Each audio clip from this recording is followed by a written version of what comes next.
Bonjour à tous, bienvenue sur le podcast de la Voix de la Vente, le podcast qui vous donne envie de mieux vendre en moins de 5 minutes. Aujourd'hui, je vous emmène sur la route de Chartres, au Moyen Âge. Sur son chemin, un pèlerin rencontre un homme exerçant l'un des métiers les plus durs, tailleur de pierre. Je vis comme un chien, lui dit l'homme, exposé à la pluie, au vent, à la grêle, au soleil. Je fais un métier pénible, pour quelques sous seulement. Ma vie est nulle, elle ne mérite même pas le nom de vie. Un peu plus loin, il rencontre un autre tailleur de pierre qui a une attitude différente. C'est un travail dur, lui dit-il. C'est vrai, mais au moins c'est un travail. Il me permet de nourrir ma femme et mes enfants. Et puis, je suis au grand air, je vois passer du monde, bon, je ne me plains pas. Il y a des situations pires que la mienne. Enfin, un peu plus loin, l'homme rencontre un troisième tailleur de pierre qui lui dit, en le regardant dans les yeux, sourire aux lèvres, moi, je suis le plus fier des hommes. Je bâtis une cathédrale. Pourquoi est-ce que je vous raconte cette histoire qui, a priori, n'a rien à voir avec la vente? Eh bien, parce qu'elle parle de perspective. Elle parle d'angle et de point de vue, et je trouve que le point de vue que l'on a sur le métier de vendeur est souvent erroné.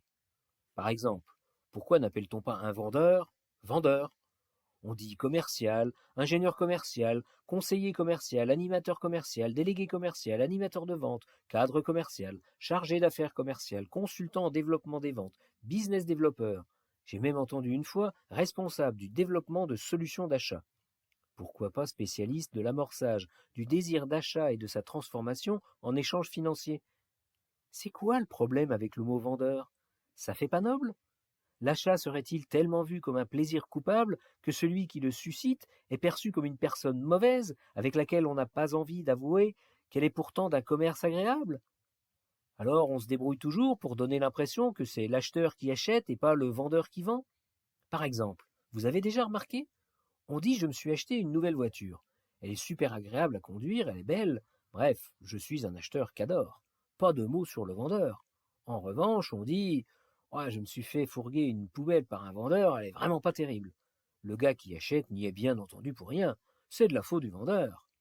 On entendra rarement quelqu'un dire ah, il y a un vendeur qui m'a vendu une super voiture. J'en suis très content.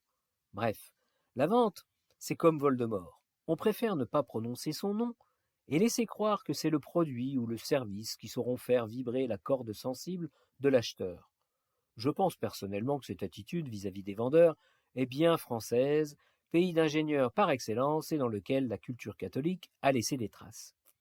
Il en va tout autrement dans les pays anglo-saxons où on n'a aucun problème ni avec l'argent ni avec la réussite. Alors, amis vendeurs, écoutez la voix de la vente qui vous enjoint de ne pas vous sentir comme le premier, ni même comme le second tailleur de pierre de cette histoire, mais comme un bâtisseur de cathédrales.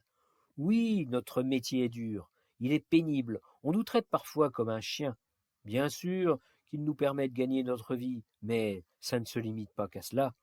Ce métier est noble, il nous permet de sortir de notre zone de confort, il nous permet de nous remettre en cause chaque jour, de trouver en nous les ressources qui nous permettent d'aller de l'avant. Nous sommes des accompagnateurs de changement, des confidents, des accélérateurs de progrès, des diplomates de haut vol. La cathédrale que nous bâtissons, elle est en nous. C'est nous la cathédrale, avec tout ce travail sur nous-mêmes que nous sommes obligés de faire pour réussir à performer dans notre métier chaque jour. La vente, c'est la vie. Alors vivons et soyons fiers, notre métier a du sens. Et bien justement, à ce propos, je vous demande de vous poser cette question sur vous-même dans votre métier. Quel sens lui donnez-vous? Pourquoi pensez-vous faire ce que vous faites? Et qu'est-ce qui fait que vous vous levez chaque matin? Oh, allez, cette question ne s'adresse pas qu'aux vendeurs. D'ailleurs, voilà, sur ces belles paroles, je vous laisse et je vous dis à jeudi prochain, à bon entendeur. Salut!